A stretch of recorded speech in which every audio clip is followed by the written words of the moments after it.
Mass hysteria? A curse? Or something darker? In Strasbourg, the summer of 1518 brought more than heat. It brought madness. It began with a single woman.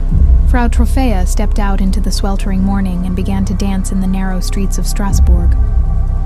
There was no music, no celebration, just the sound of her bare feet slapping against stone as her body twisted and twirled, out of rhythm, wild, relentless. Onlookers gathered, confused and concerned. But when she didn't stop after an hour or even a full day, concern turned to fear.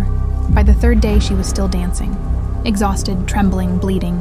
And then, others joined her. One by one, men and women, young and old, were seized by the same mysterious compulsion. Dozens of townspeople were now caught in an eerie, frenzied trance, swaying with glassy eyes and slack jaws from dawn until collapse. No one knew why. There were no songs, no drums, only moans of pain, and the wet thump of fatigued bodies hitting the cobblestone, only to rise again.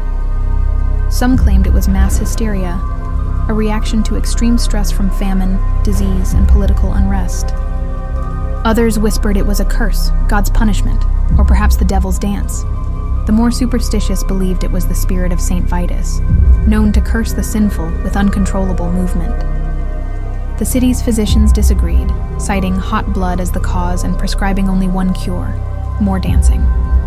Authorities hastily erected a stage. They brought in musicians, hired dancers, even cleared a guild hall so the afflicted could writhe safely indoors. They believed the madness would burn itself out. But it didn't. At its peak, the plague claimed as many as 400 dancers, most unable to stop for days. Some collapsed from exhaustion, suffering strokes or heart attacks. Others reportedly died dancing, their limbs still twitching in death.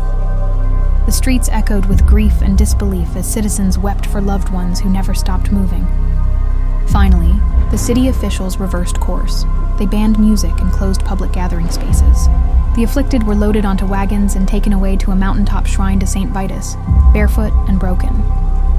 There, they were blessed, fed, and forced to wear red shoes as penance, shoes that symbolized the blood they had danced through.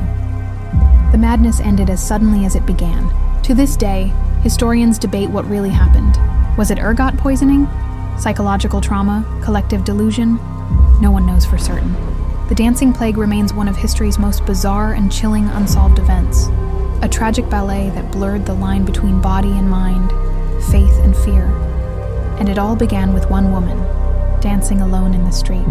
This has been another nightly bedtime story. Sleep well and dream deep. If you enjoyed your time here, please leave a like, follow, and share it with a fellow.